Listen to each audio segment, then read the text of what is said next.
తెలియని ఒక మోసం.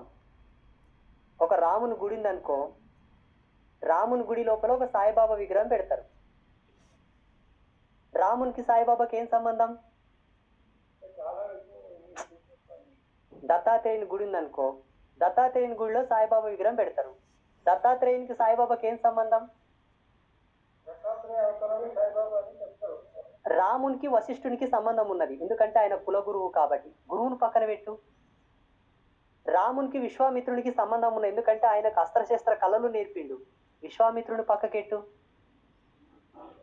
రాముణ్ణి వ్యాసుని పక్కన పెట్టు. రాముని గౌతముని పెట్టు పక్కల, గౌతమ ఋషిని.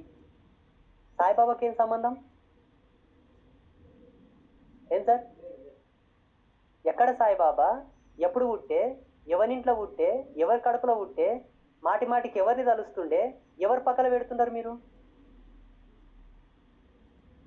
ఏడ ఒక దేవుని గుడి కడితే ఆడ సాయిబాబా కంపల్సరీ ఉంటాడు. ఏం సంబంధం? ఈనాడు ఈ ప్రపంచానికి ఇంత వేద విద్యను అందించిన ఋషుల విగ్రహాలు ఎందుకు పెట్టారు? ఏమిచ్చిండు సాయిబాబా? ఒక శాస్త్రం అని ఇచ్చిండా? ఒక మంత్రం అని ఇచ్చిండా? ఒక దర్శనం అని ఇచ్చిండా?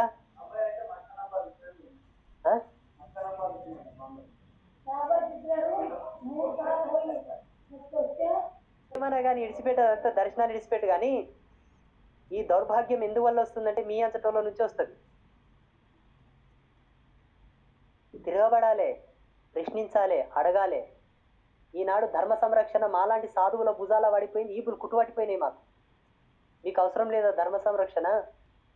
ఈనాడు ధర్మం మీరు కాపాడకపోతే రేపు నీ పిల్లలు ఏం కావాలి? ఎవరు? ఏం ధర్మ సంరక్షణ చేసింది చూపెట్టి నాకు. వేదవ్యాసుడు 18 పురాణాలు ఇచ్చిండు, సాయిబాబా ఏమి ఇచ్చిండు? ఏం భక్తి? భక్తి అంటే అర్థం ఏం తెలుసా? నష్టాన్ని బొట్టున్నదే భక్తి, నడుముకు ముడతాలున్నదే భక్తి. మొగోనికి, ఆడపిల్లకు కాళ్ళకు మెట్టెలు మెల్ల పుస్తే నష్టాన్ని బొట్టున్నదే భక్తి. ఇవి గాంధీ భక్తి కాదు, అది రెండో భక్తి, ఇది ముత్తైద భక్తి. నా ధర్మం చెప్పిన మాట ఇది.